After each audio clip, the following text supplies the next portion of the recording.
This lecture is lecture number 12, part C.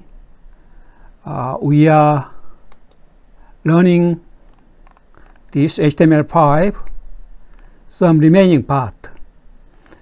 As I mentioned already, after finishing the JavaScript, we'll be back because these chapters are using JavaScript. First, we'll learn HTML graphics. There are two chapters, but we'll focus on this canvas. This one is using JavaScript. And after finishing that chapter, we'll go to these HTML APIs, and we'll learn about this geolocation and drag, drop.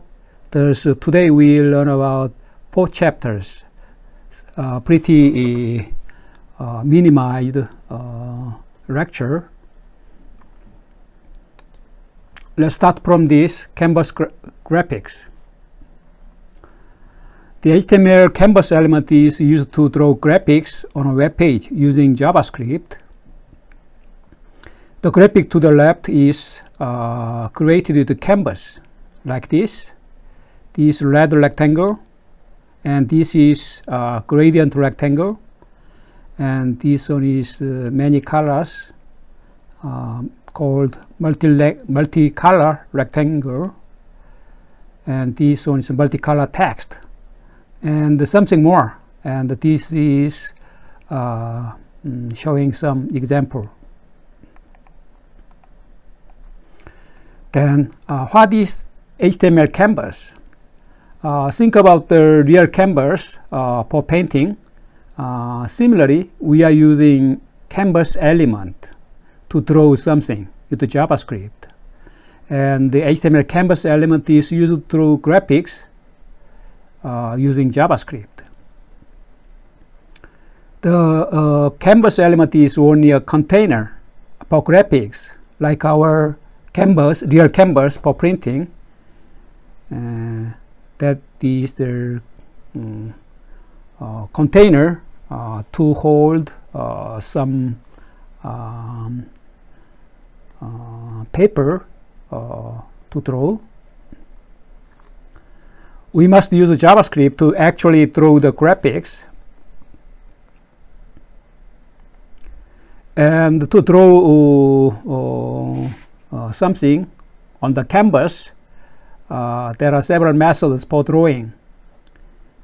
And those are enumerated here.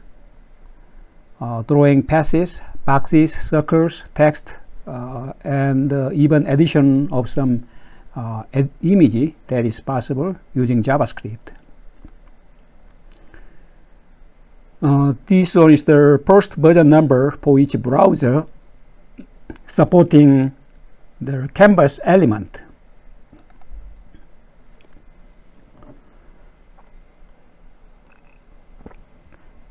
Canvas element can be used in this way. First, canvas is a rectangular area on an HTML page. We need to specify the width and height in this way. This is in pixel unit. And we need to specify some ID name for the specific canvas object.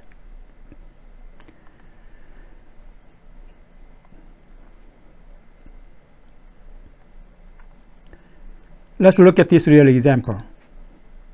Here, this is canvas to draw something in this, on this canvas, in this area. The width is 200 pixels and height is 100 pixels.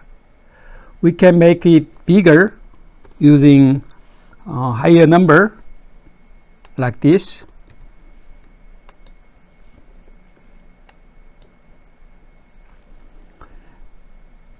And even this borderline we can specify.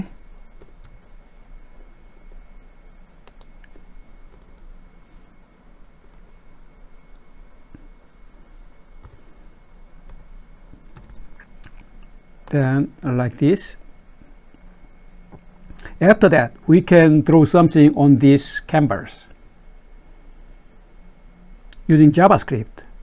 Here we are only using HTML elements here, but after making this canvas, we can draw something using JavaScript. Okay, let's look at this real example to draw this line. Okay, this is exactly the same as we made already in the previous contents. Here, this one is JavaScript to draw something on this canvas.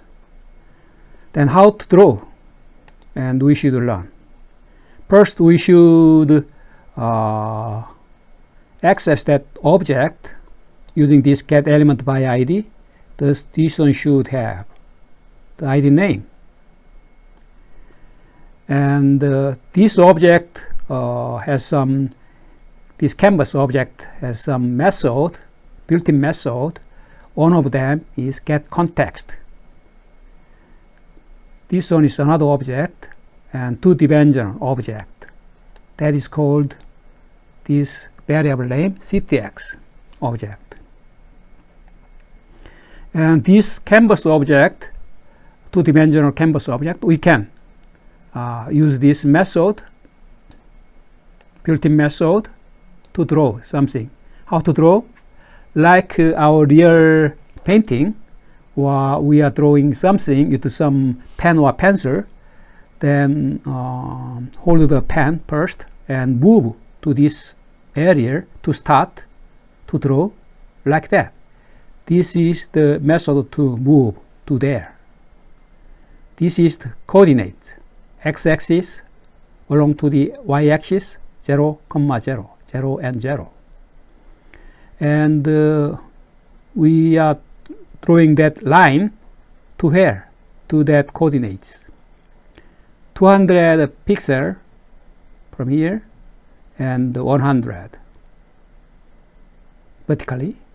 Then we can draw this diagonal line. After that, we should use this stroke method. Then this one is really drawing, and intentionally I will remove this one. I will make this one comment statement, then this one will be omitted, erased. Then you can see without this one we cannot draw, because finally this one is really drawing.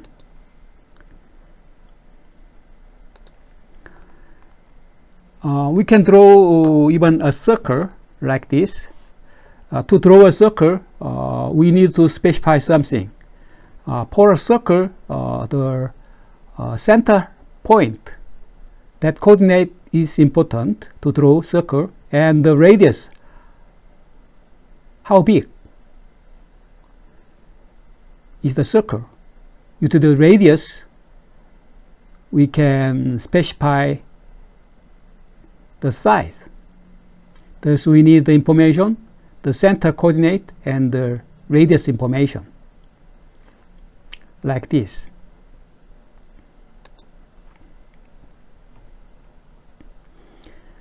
The others are exactly the same, but this one is a little bit different. Begin path to draw this circle.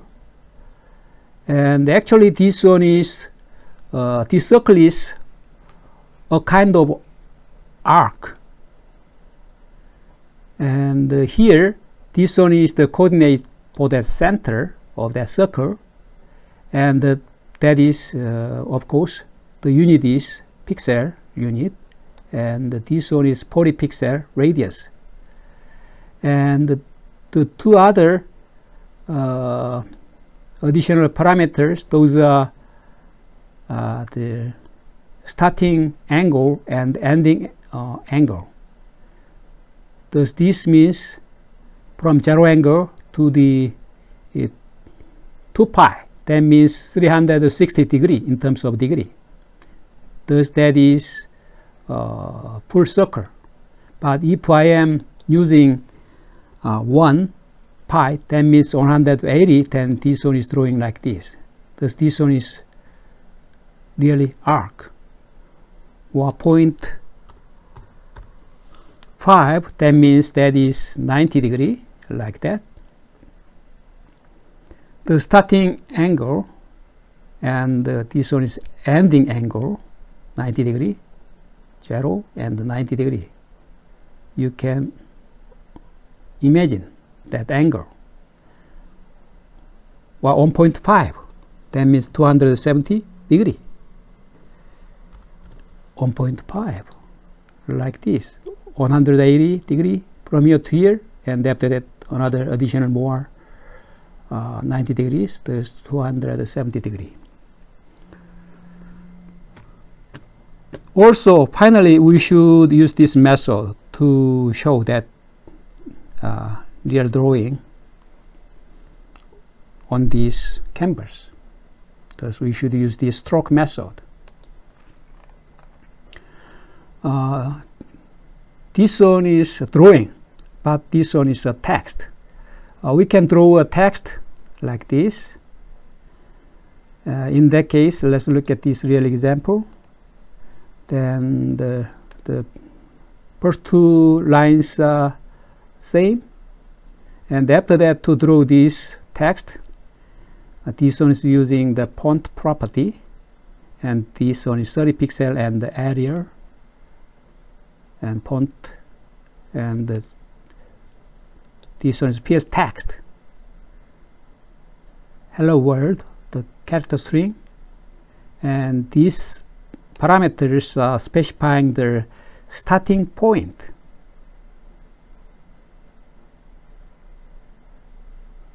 Of this left corner here. Thus, that means 10 pixels from this y-axis, that is apart from this y-axis, 10 pixels, and from this x-axis, that means vertically, it is 50 pixels. If we are using 0 pixel, and here 0 pixel, then you can see nothing, because that is above it, this one. Because that this one is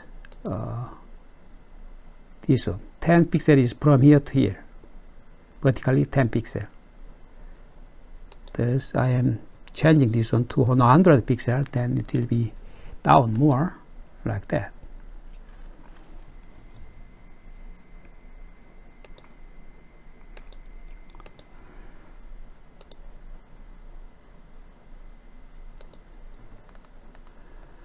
Okay, another drawing of that text. This one is stroke text. Previous one was field. The inside, this one is empty, and but this one is field. Thus, this one is field text. But this one is just a stroke text. Only the outline of that text is drawn here. Inside is empty, like that. And the others are same, only the method name that is different. Also, we can draw this kind of linear gradient, and to draw this linear gradient, we should create the linear gradient first with this method. The name is exactly the same, create linear gradient.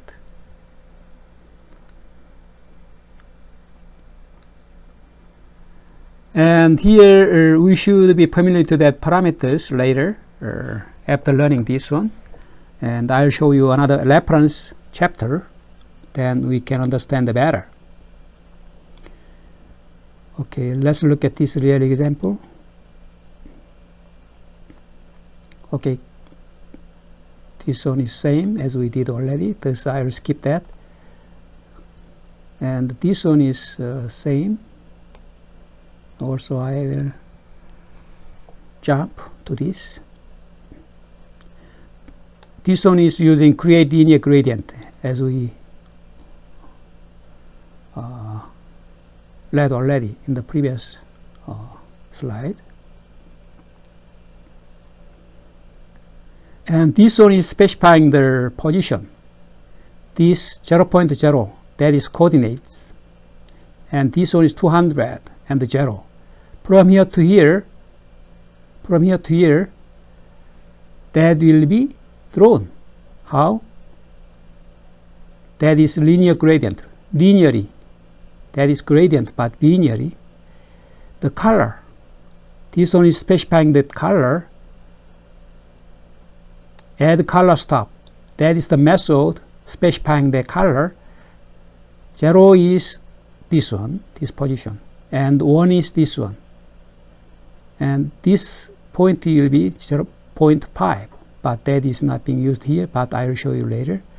This color should be red.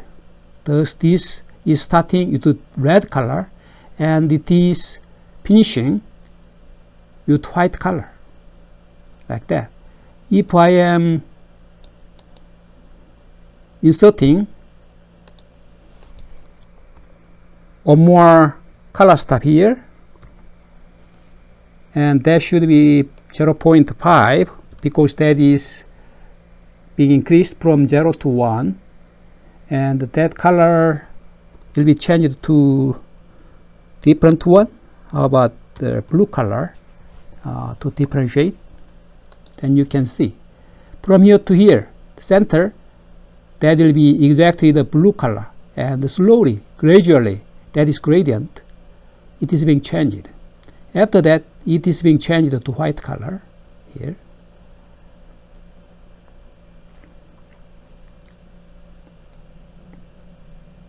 This is color stop. We can add that color stop in this way. We can put in more color stop, then it will be more colorful with different colors. And after that, we can use this fill style, that is property for that. Fill style, and this one is fill rectangle, that is the method. This method is drawing the rectangle. The rectangle is requiring two values, coordinate x and y value here, starting point. And this is the width.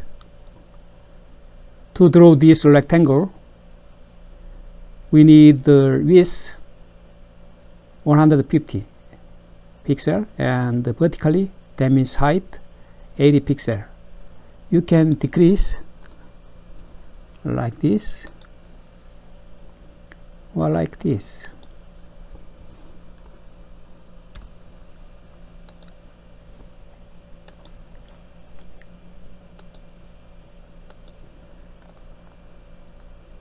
Even this circular gradient can be drawn with JavaScript, but the method name is different. To draw that radial gradient, we need to use this method, create radial gradient. Also, these parameters are being used to show that radial gradient. Because this is the radial, that means a circular shape. Thus, we need some center coordinates. This is for that.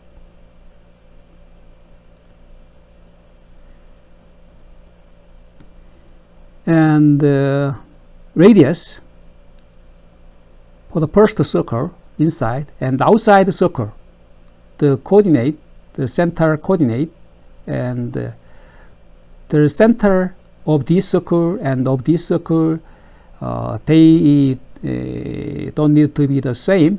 They may be different, and this is the radius for that, for the second circle, outside, outer circle, inner circle. This is radius. This is coordinates of the center. And also we can use this color stop, and we can use many color stop as we used already in the previous example for rectangle. And after that, we are using this fill rectangle. This one is, as we learned already, width and height. This is the starting coordinates. Let's look at this real example. Even though this one is radial and outside is rectangle, and thus you can see the radial shape, circular shape, and there are actually two circles. One is inner circle and outside is this outer circle, and that can be same. We can change it. This one should be 75 and y-axis, that is 50. Then two circles will be the same, but the radius that is different. Then you can see this one. And also we can add one more color stop here, as we did already in the previous example, and that will be 0.5 or 0.7 between this number 0 and 1, and that can be green in this case, and like this. This is the circle. They are using the same center, and the first circle is radius 5, and second one is radius 100.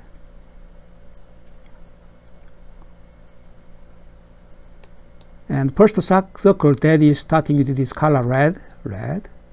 After that, 0.7. Between this, let's draw some line. Then this one is 0, this one is 1. Between them, 0.7. That will be the between them here. This is the 100. So radius is 100. That's around this. And this one is red. And between them, 0.7, 70%. If we are drawing some line, then around the 70%, 0.7, this one will be green. And after that, the color will be green. Anyhow, let's try to change the radius first. Instead of the 100, how about 50? Then outer circle will be reduced like that. Also, let's move the center. Instead of this 75, about 95. And instead of 50, let's try to move this vertical position, x and y value. That is a little bit down, 1070. Yeah, you can see that is being changed. Thus, this one is affecting this outer one. This one is affecting the inner circle, and also this one is affecting that color.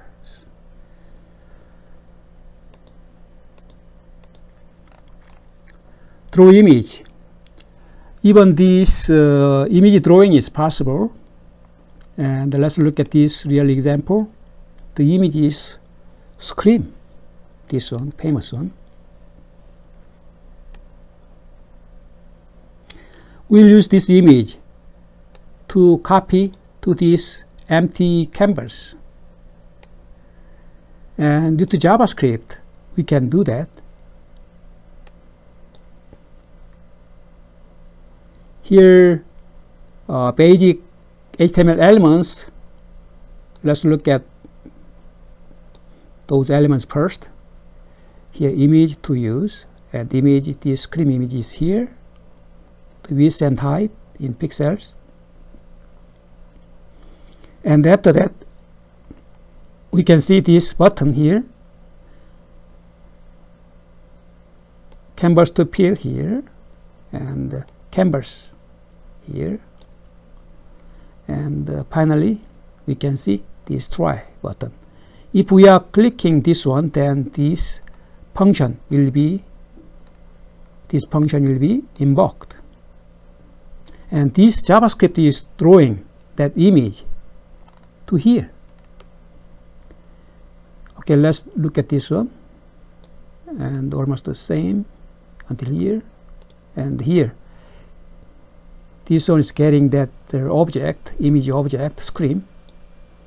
And here, that image here, that is being used as a parameter with other parameters together.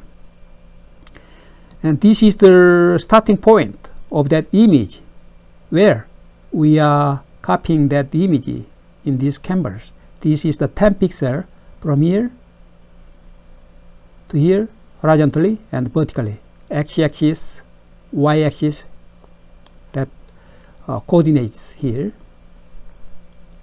10 pixel from here to here, and 10 pixel from here to here. Thus, if we are learning, then we can see that is okay. That is being copied here. If we are clicking this one, then this function, JavaScript function, will be executed.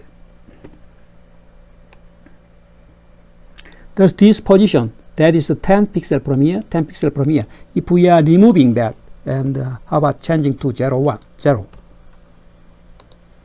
Then you can see,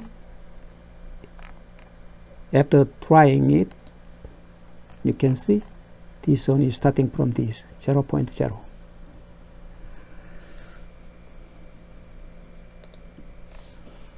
Okay. In terms of the these parameters, this one is not explaining in detail about them, especially about this. Here, there's no description about this. What kind of parameters? Even though I explained, this one is circle, inner circle radius, this one, and point, center of that radius, and this is the center of the outer circle, and this is the radius. And there's no description about that. But in this HTML canvas tutorial, those are explained. Thus, you can click this one, and there may be some chapters here, but you can refer to these 4 chapters, then that will be enough.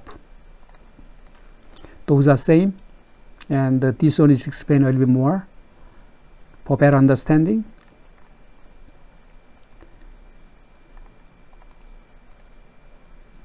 HTML canvas can be used in games, canvas methods for animations, or for a lot of possibilities for HTML gaming applications. Thus, game programming using this HTML5 or JavaScript, that is possible. Many demo games are available, probably in the web. And now we are focusing on that description or explanation about that parameters, and we'll focus on that. Let's move to the next. In this canvas section, and this one is explaining a little bit more. This one is explaining in step-by-step approach, like this. This one is about rectangle, and this one is about the canvas coordinates. Pure rectangle canvas. This one is about 150 width and 75 height in terms of pixel unit. Like this, x and y coordinates. Thus, move to x comma y means x, y. Line to x comma y, that is same conceptually. In terms of circle, we need more information, but there was no explanation about that, and this one is explaining a little more in detail about that. And arc, we use that, and this one is the parameters, and that those are explained here. This one is creating an arc or curve. To create a circle, use the arc method. Set start angle to 0 and end angle to 2 pi, and we can make other number to draw different arc. And x and y parameters define the x-axis, this one, and y coordinates of the center of the circle, as I mentioned. R parameter defines the radius of the circle, this one. For arc method, this one is starting angle, and next parameter is for the end angle, and you can report to others. And about the canvas gradients, this one is a little bit more explanation about that parameters here, especially about this radial gradient. This is coordinate for the center and the radius. This is the outer circle and the radius. This one is explained about that.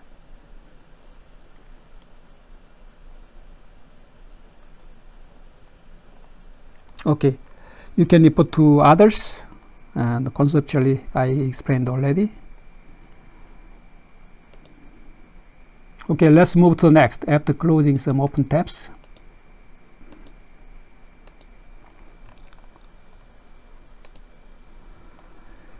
HTML canvas text.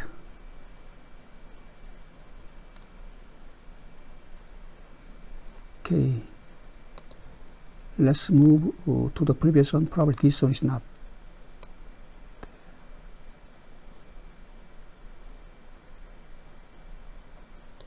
And we should move more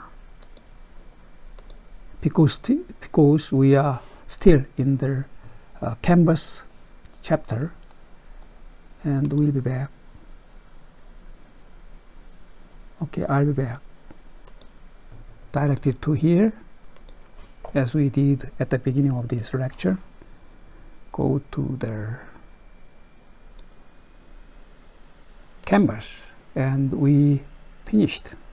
And finally, that the canvas section was introduced for reference, and you can refer to this tutorial. This is we navigated that canvas tutorial and some chapters belonging to this canvas tutorial. And next, let's move to the next.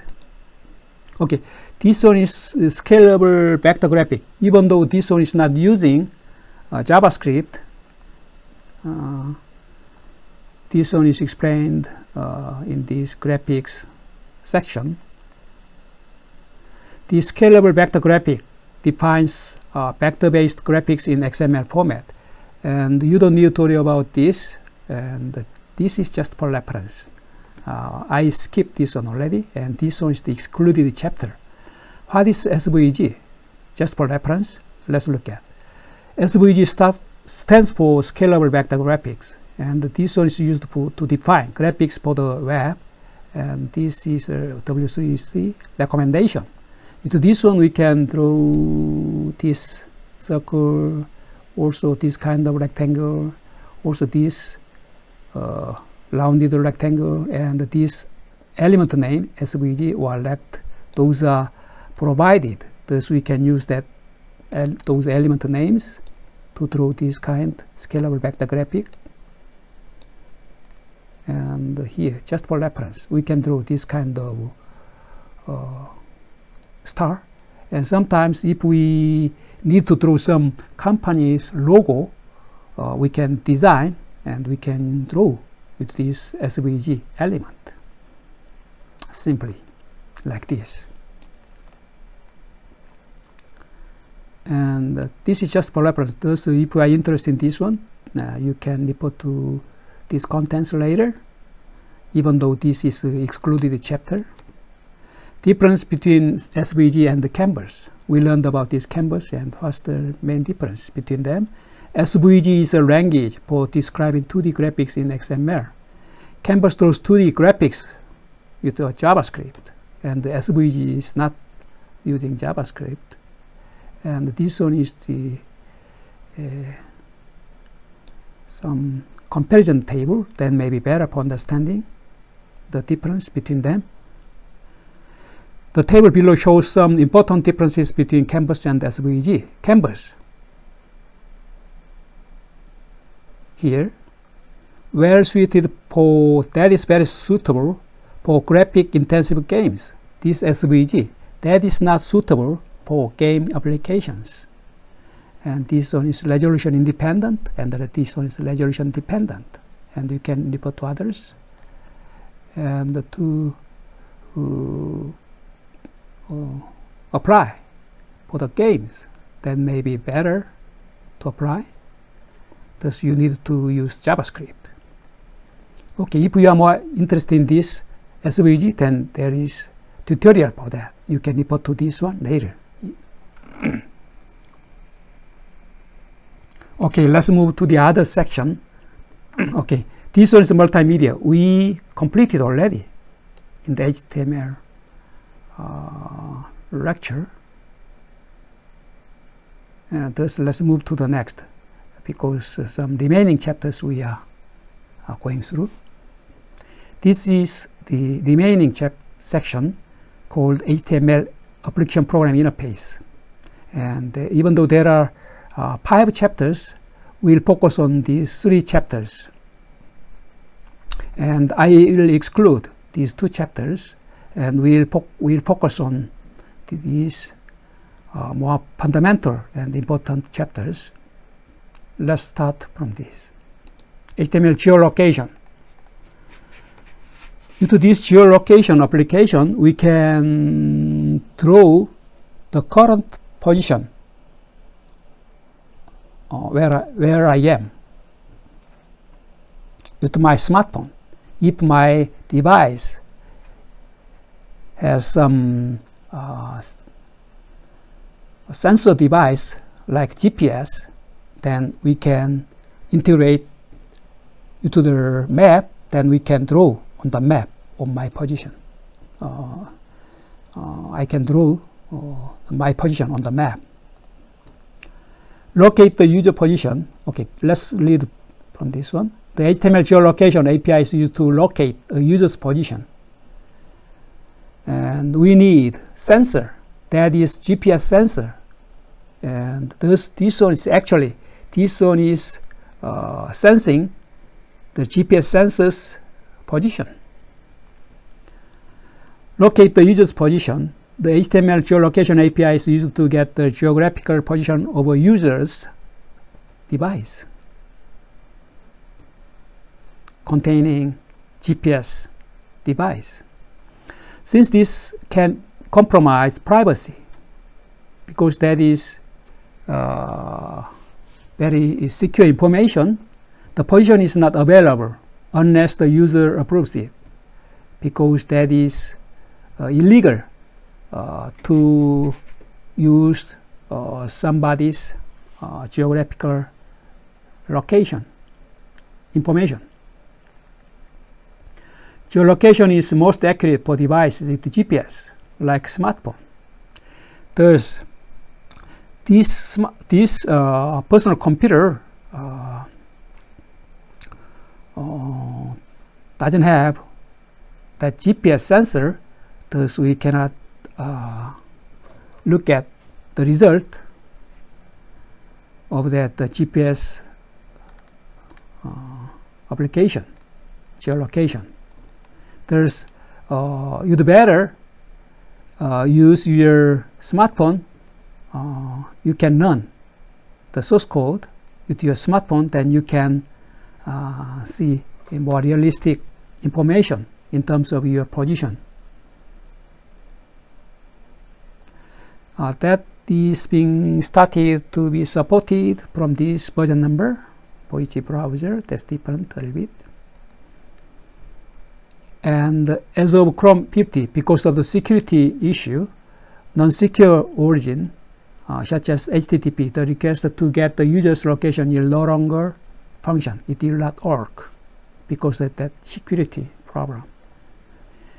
Using HTML geolocation, we should use some methods. One of them is get current position method. That will be used to return the user's current position. This one is returning the latitude information and the longitude information of the user's position, depending upon that device, GPS device. That GPS device is giving that information. And due to our JavaScript program, we can manipulate that information to draw on the map and various applications based on that location information. Okay, here we are using this get current position information method. This one is getting that information, and this one is calling another function, and the position, this is object, this one is containing that the coordinate object, and this one is containing that location information, that those are latitude property and the longitude property. Those are holding that information. Okay, let's look at this real example. That may be better for understanding. Okay, here let's try this one first. Click the button to get your coordinate. This one is fixed one.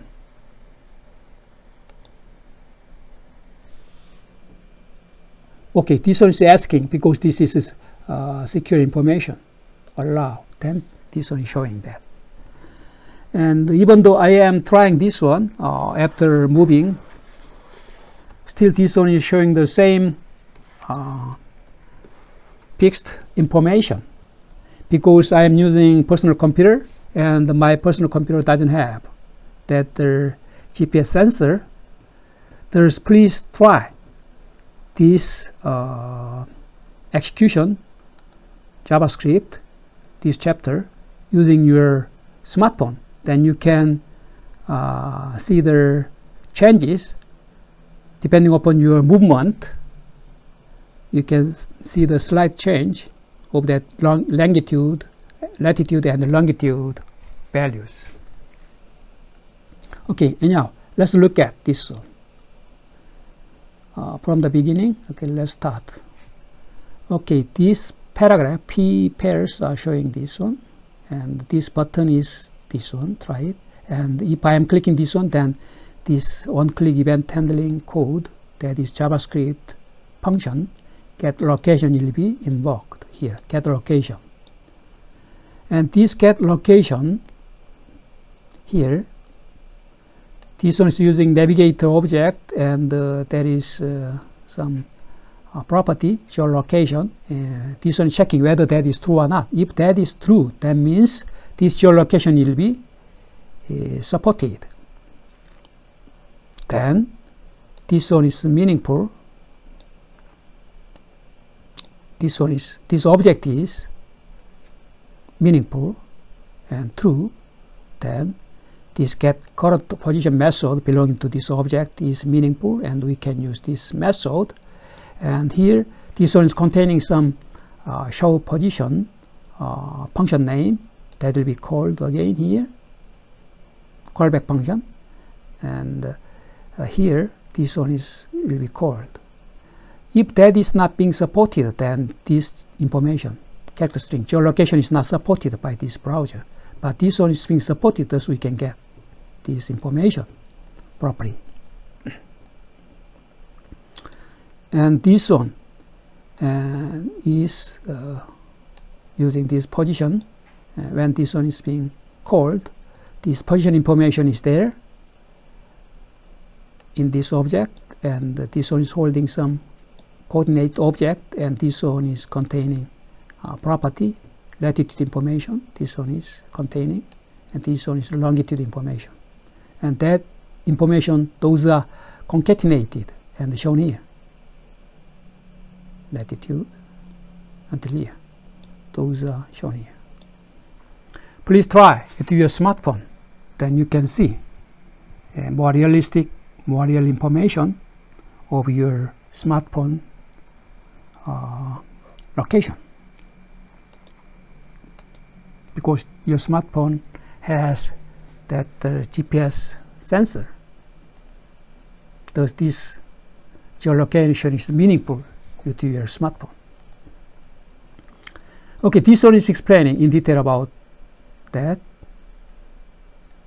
The show position function outputs the latitude and the longitude. And sometimes there can be some error, thus we need to insert some error handling code. And the next one is about that. Handling errors and rejections.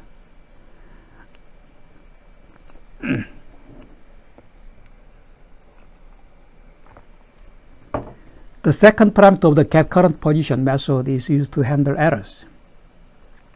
Here, show error, this one is being inserted. And depending upon the error object, the code is provided.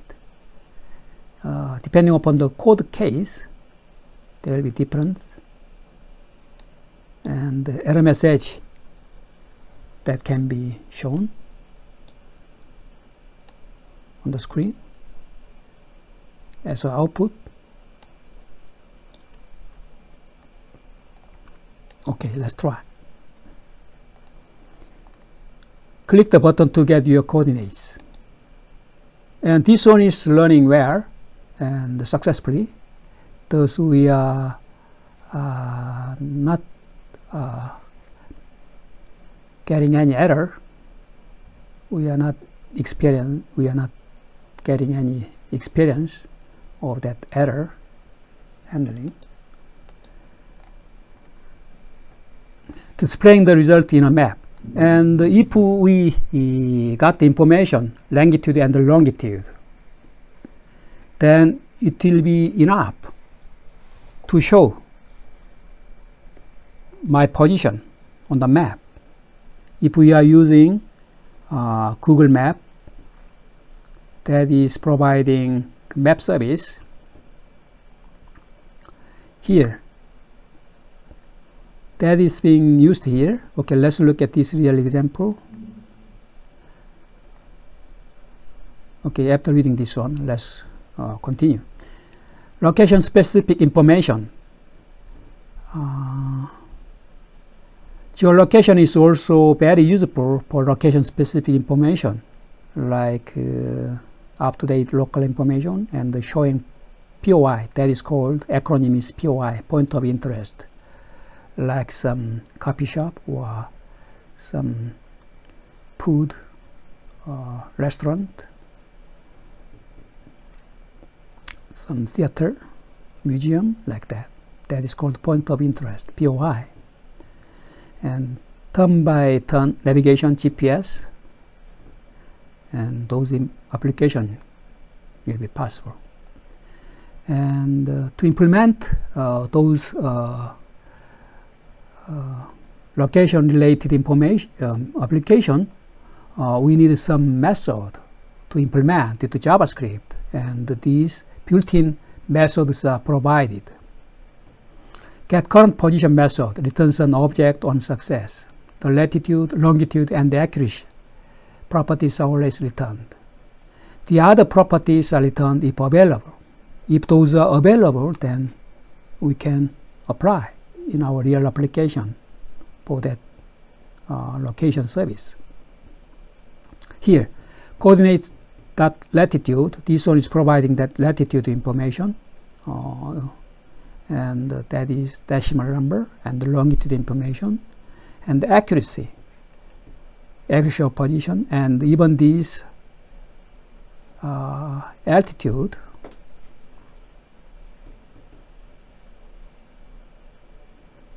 Above the mean sea level we can get this altitude information. Also, even this heading as degrees clockwise from north, where we are going ahead, and we can apply in our real application. And even the speed when we are working or even driving, how many meters per second, depending upon that we can draw on the map, and we can move how fast we can draw depending upon that speed.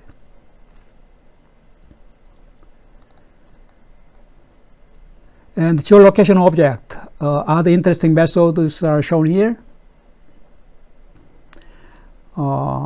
Two methods are being introduced here. First one is watch position. This one is returning the current position of the user and continues to return updated position as the user moves continuously. It is being repeated. It is repeating, like the GPS in a car. And when we want to stop, then we can clear. And it is clear watch method. And this one is the example, and let's look at this real example. Here, let's look at this very simple web page. Click the button to get your coordinate. This one is for that. And after that button, this one. If we are clicking, then this event handling code, JavaScript function that will be invoked. Get location. And here, similar JavaScript codes are here, but different method. Watch position. And this one is using show position method here. This one is not called once. This one is being called repeatedly. It is repeating that calling. Thus, it is changing the latitude, longitude values. Thus, please try with your smartphone. Then you can see whenever you are moving, then it is showing the current latitude and longitude information in real time.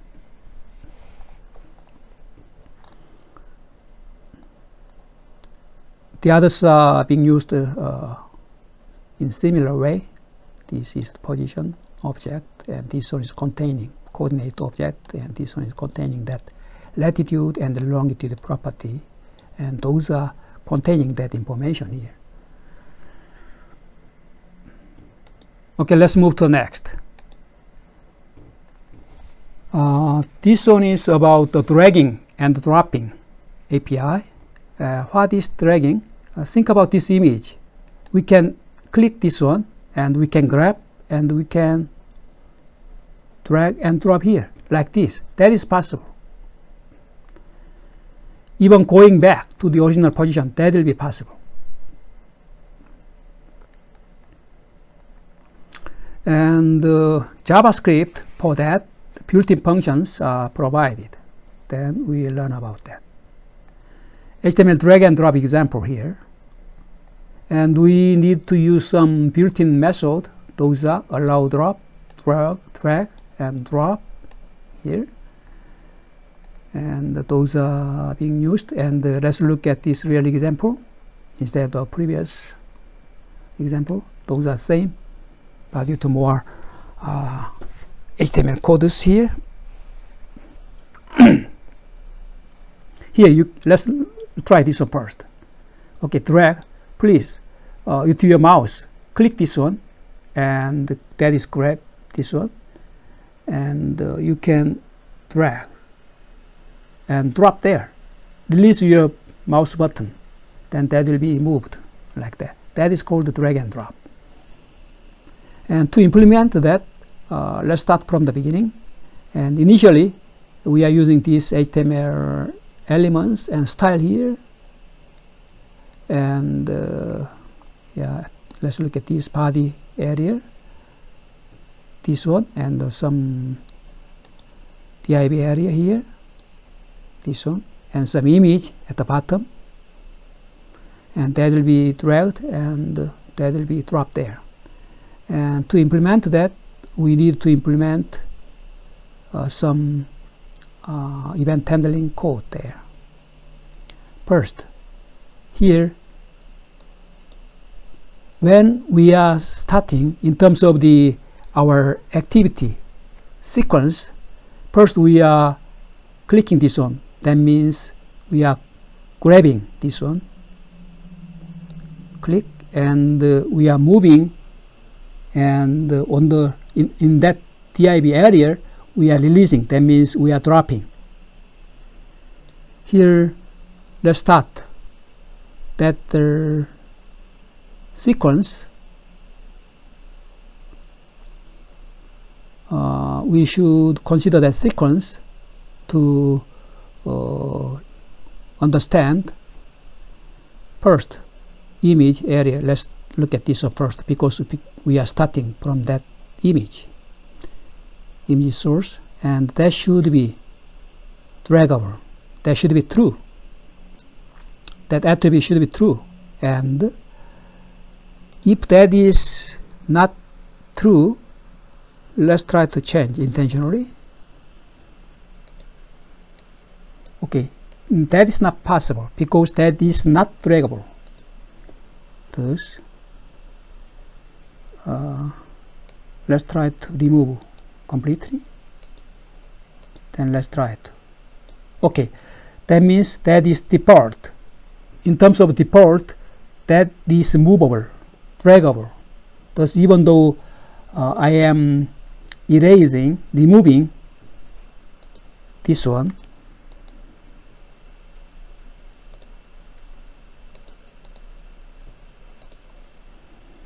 undraggable,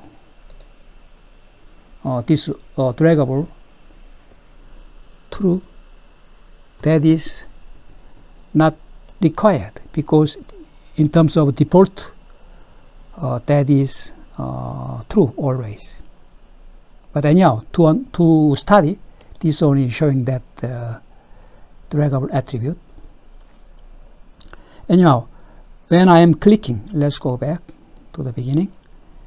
And when I am clicking this one, that means on drag start, event is happening, and this event handling code, that is calling that drag method function here, drag function here.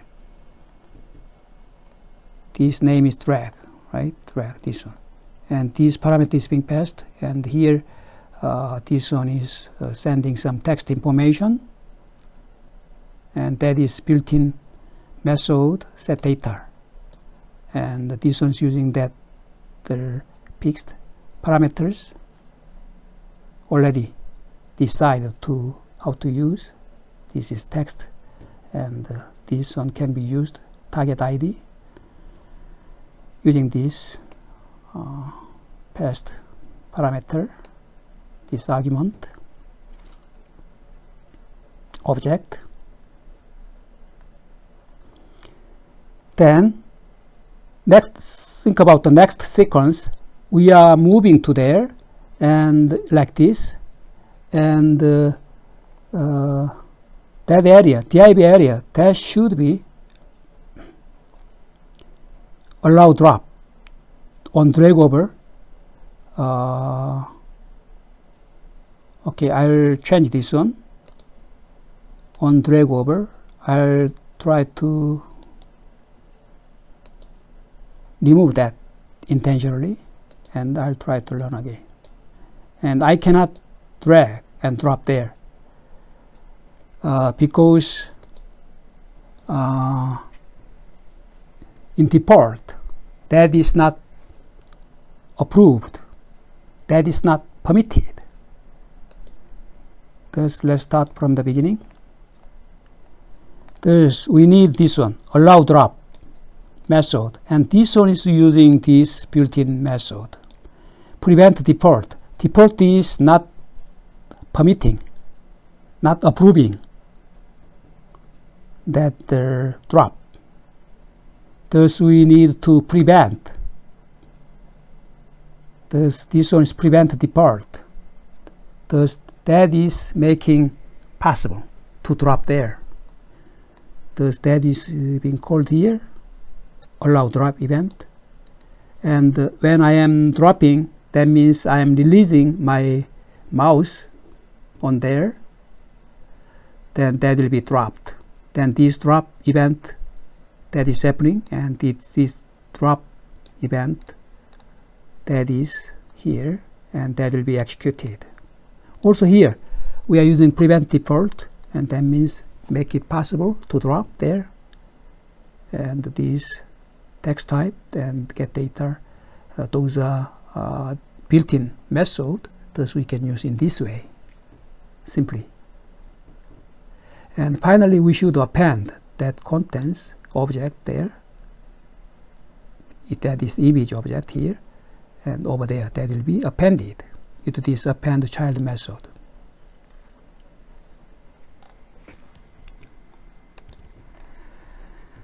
It might seem complicated, and this one will be explained here a little more in detail about them. Make an element draggable first, and then make it draggable, make it true to be draggable. And here that is explained about that parameters. We have to drop on drag over, and that default is not permitting. This one is make it possible.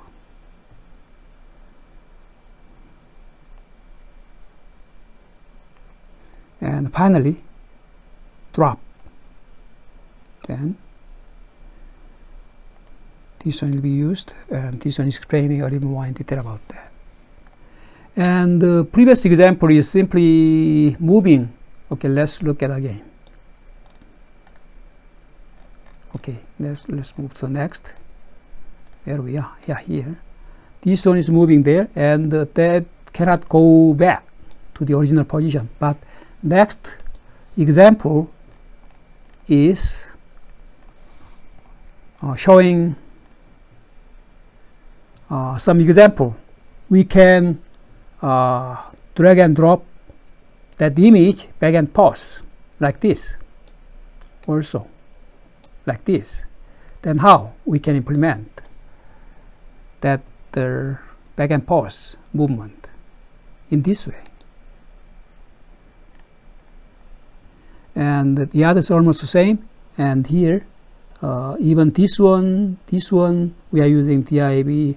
Initially that image was there, that is containing that image, but this one is on drop event handling, on drop attribute, and on drag over attribute.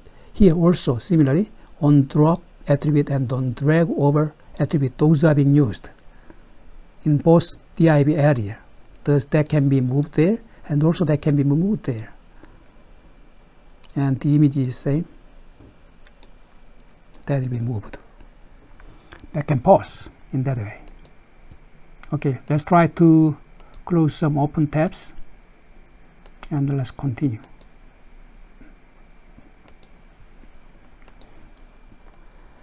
Okay, next, okay, probably this one is the last chapter in terms of this HTML API.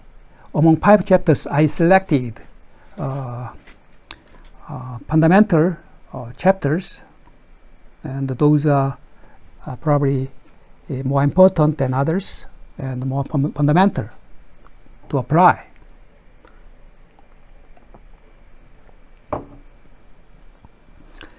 Think about the cookies. Even though we didn't deal with that cookie is not so recommended because of some security issues.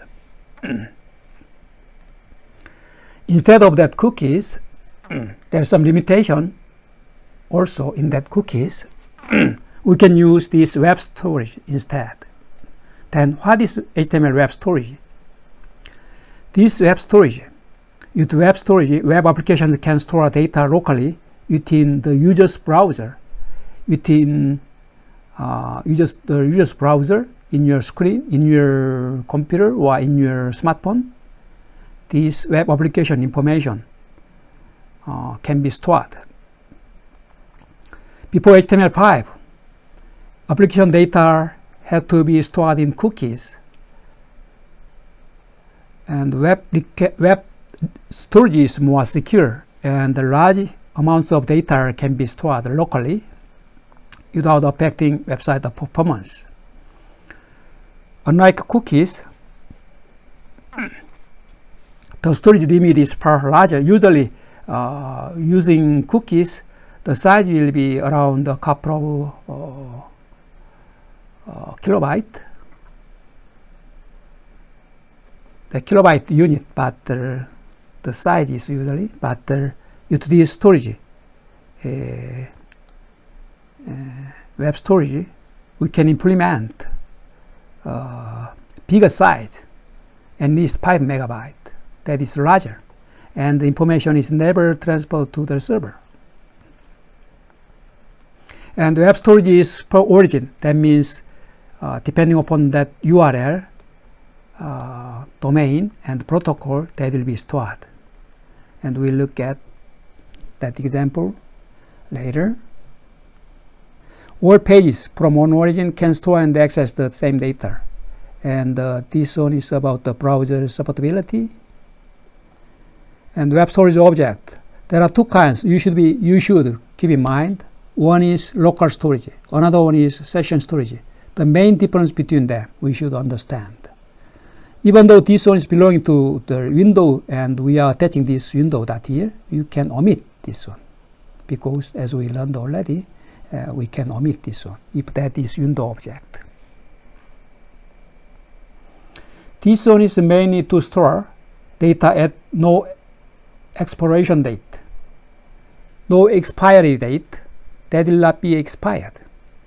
And the session storage, that will be meaningful during that session. That session is alive, then that will be meaningful. But if that session is completed, that session is finished, then that information will be reset. Thus, that means that variable and value will not be existing anymore. Thus, data is lost when the browser tab is closed for this session storage case. Before using web storage, we should check first in this way the storage type of that is meaningful and that is not defined, not undefined. To this one we can check the supportability for that local storage and the session storage. Let's look at this local storage object first. No expiration date, that is important. Session storage is being used temporarily, but this local storage will be used almost permanently comparing to that session storage. The session data will not be deleted when the browser is closed and will be available later. Example, local storage and the set item to set some variable and the value pair. And later we can get the variable name to get the value for that. We can get it. And let's look at this real example. Here, using the storage, web storage, whether that is supported or not, this one we can check, and probably that is being supported. Thus we can use this one first, local storage, set item. Last name will be Smith, the variable, and the value is Smith. And later, get item. To this method we can access, we can retrieve that last name, the value is Smith here, and we can show out here. But if that is not being supported, then we can see this one, but that is being supported successfully, thus we can see the proper result here.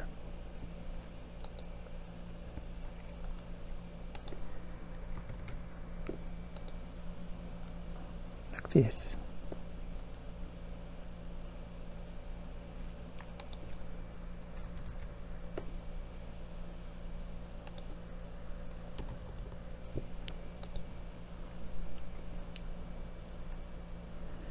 And here this one is retrieving the last name. To retrieve that, I'll copy this one.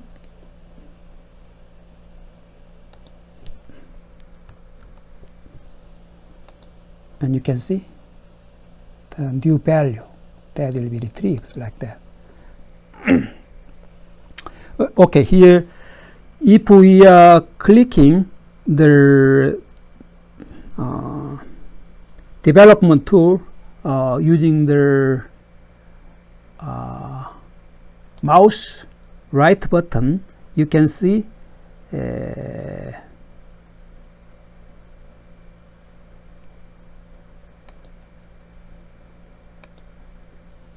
here, if you are clicking this one, you can see more tools. Then you can see on the bottom, you can see developer tool. You can see this one. For the development and for debugging, we need this page, and this element is mainly for the HTML elements usually, and this console is console.log to show the output, console.log output, as we learned. And this source is related to the JavaScript source code, and this network is showing some time. How long does it take to access each object, image object, and many others? And depending upon that size, the elapsed time will be different to complete.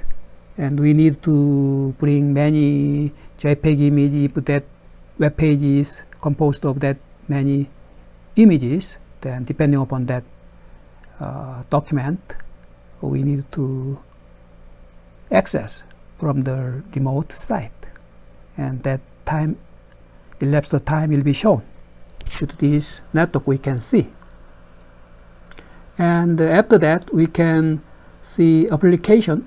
Also we can see memory or performance. And let's look at this memory, and that is related to this. Probably let's look at application. Let's look at this application tab. Then we can see this local storage, and let's try to expand that.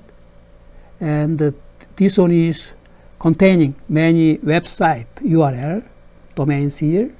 And if I'm clicking this w3schools.com, and some information belonging to this is probably a last name here.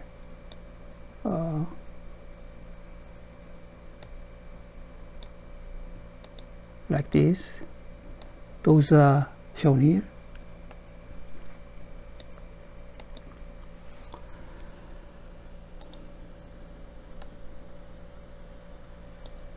Last time another one, Smith, something like that.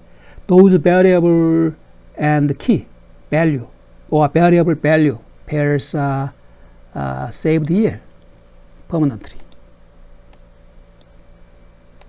And the others, and the web page is using other key and value or variable value pairs. Those Google is using some variables for advertisement.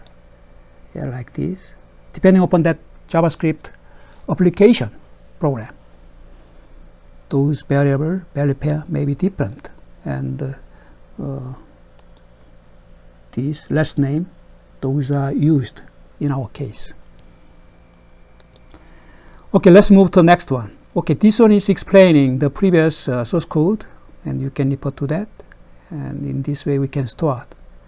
And this one, we can remove that variable name is also possible.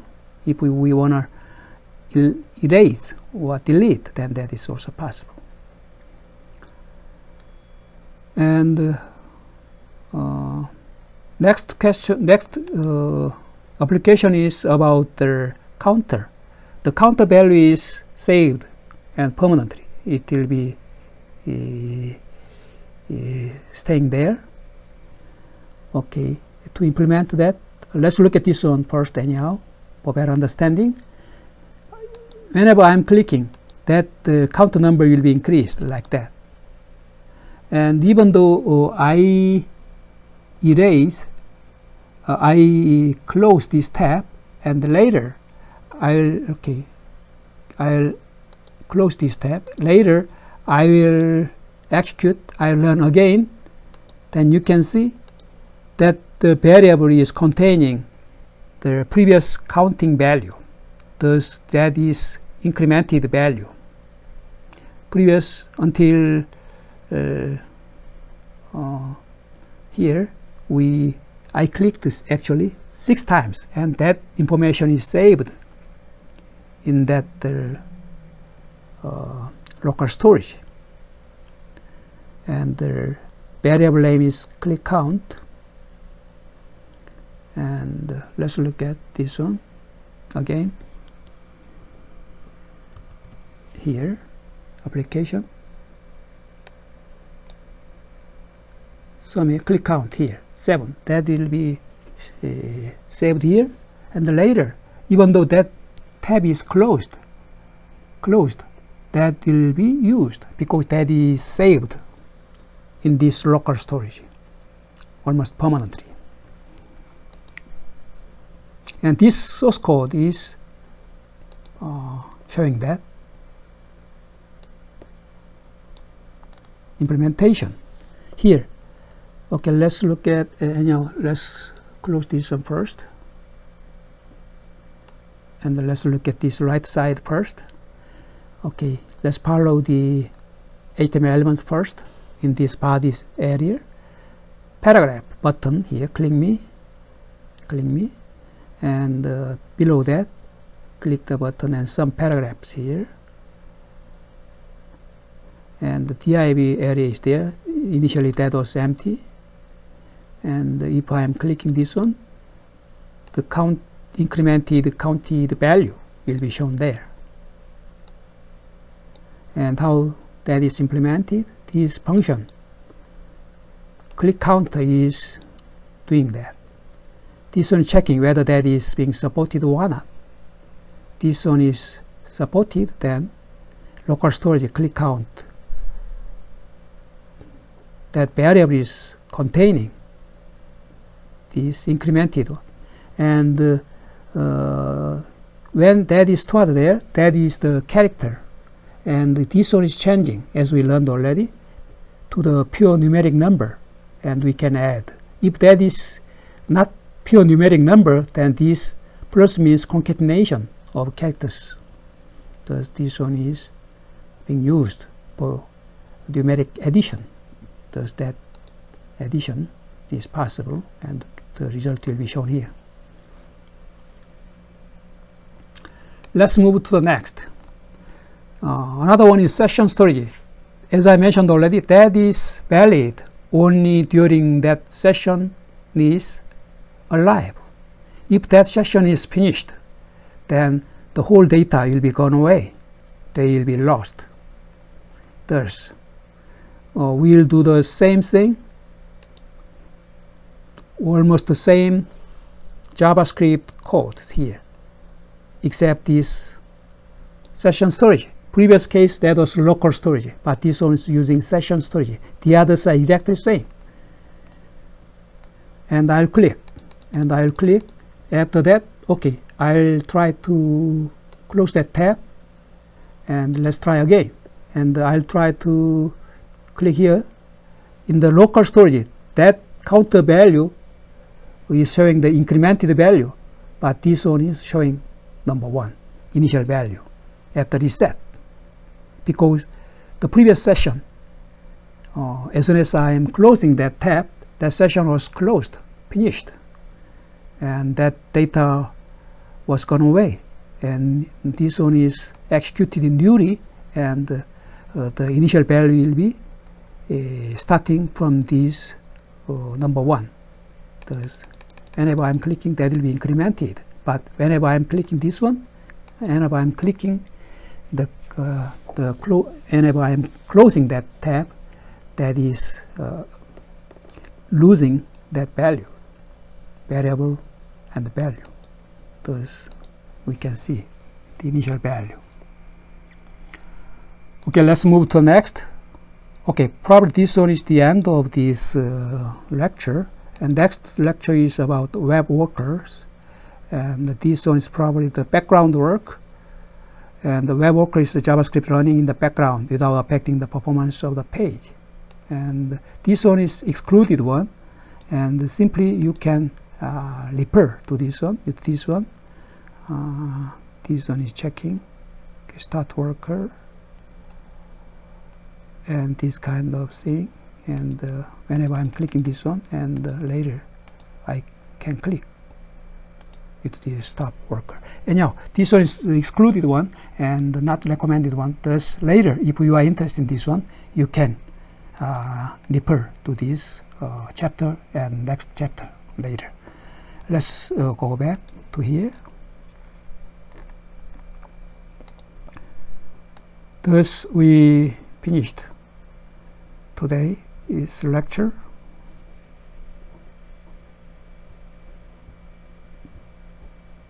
Let's where we are here, canvas first, and 3 APIs here, geolocation and drag and drop,